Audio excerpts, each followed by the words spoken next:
the constrained living of the youth of this generation of 21st century, seeing the limitations of the life they have put to themselves, the insensitivity which is rising every now and then towards life, the concern about security rising every now and then in their life, the boundaries they have put to their lives, and the constrained behavior, the limited way of life, is these questions are eating me up, that why is this happening?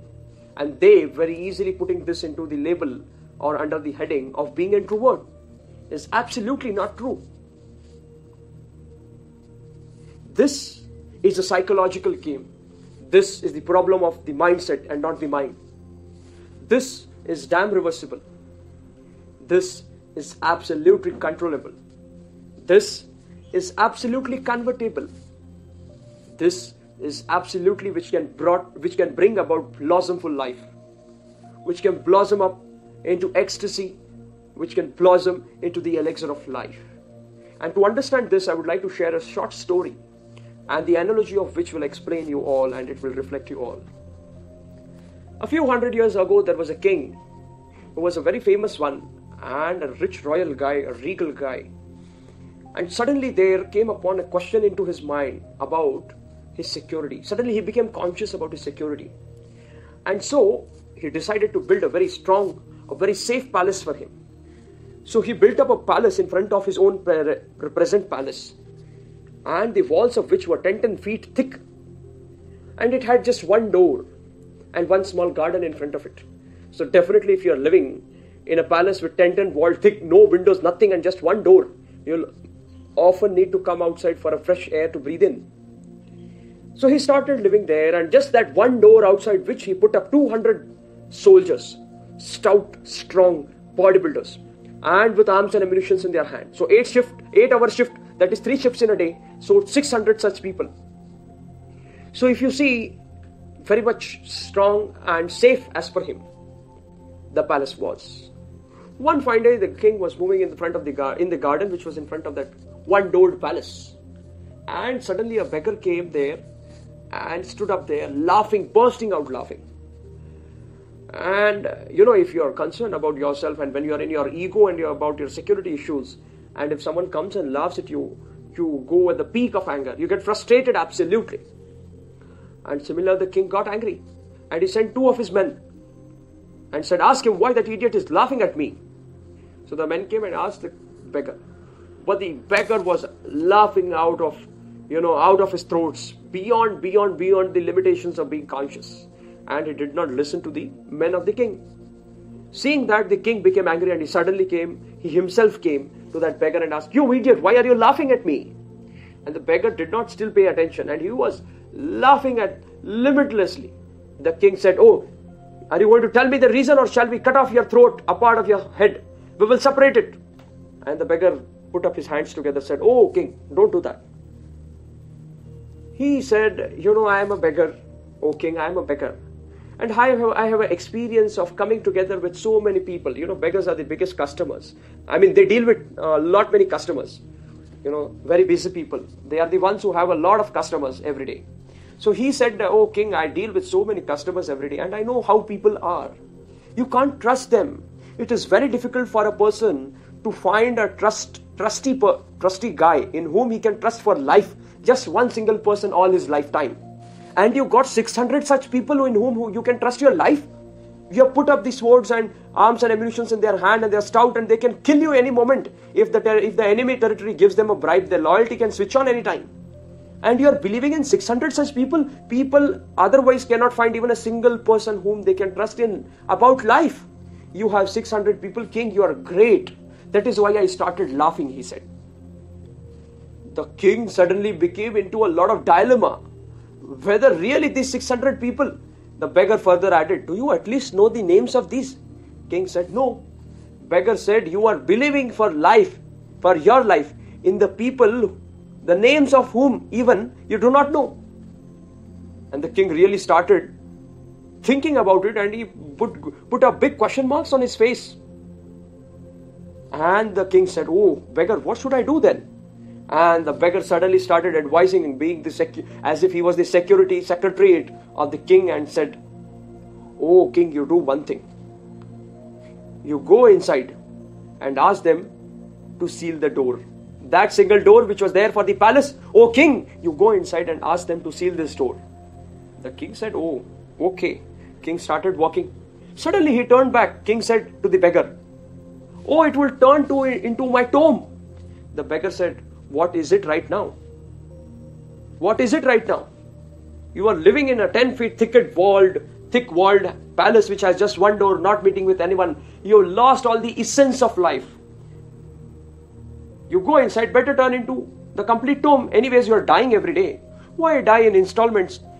The beggar further added, "I believe in efficiency, O king. Die for once and for all. Why do you die in installments every day?" Same is with us, my dear friends. We have brought so many restrictions. Simply just if you check for a WhatsApp account, we are turned off. Okay, it's a privacy issue for one hour. It's a personal choice. But we have put up limitations to so much. We just overview things. We just overlook things. We don't feel them. We don't live them. We don't sense the sensitivity of life around us. Every life is a life. May it be a life of the plant. May it be the life of an animal. May it be the life of an insect. Forget about all these creatures, human to human. If you think, my dear friends, we have limited. Wo aisa hai, this is like this, he is like that. He did not look at me, he looked at me, he stared at me, he told me this way, he did not talk to me. So many problems we have created for ourselves just because we are not able to accept. And so we begin to go towards limited people. We limit ourselves just to 5 friends, 10 friends, those near dear and ones. Like that one door, which is keeping you alive. You are only having that door because you know if you close that door, you will die. This physicality will die. Only for the sake of that physicality. And the nonsense mentality which is happening inside. We are just going the way it is. The one door. You know, my GF, my GFF, my BFF and whatnot. People are having all such kinds of concept. And this BFF is that one single door. As we say, I cannot live without you. Your happiness is my happiness, and this and that and everything. And it is the same one single door, one single person in whom we are living like this. My dear friends, cut off those boundaries because you have turned your life into a tomb. If you remove that BFF, people are suiciding because of mental trauma, because of breakups. Is this going to be life?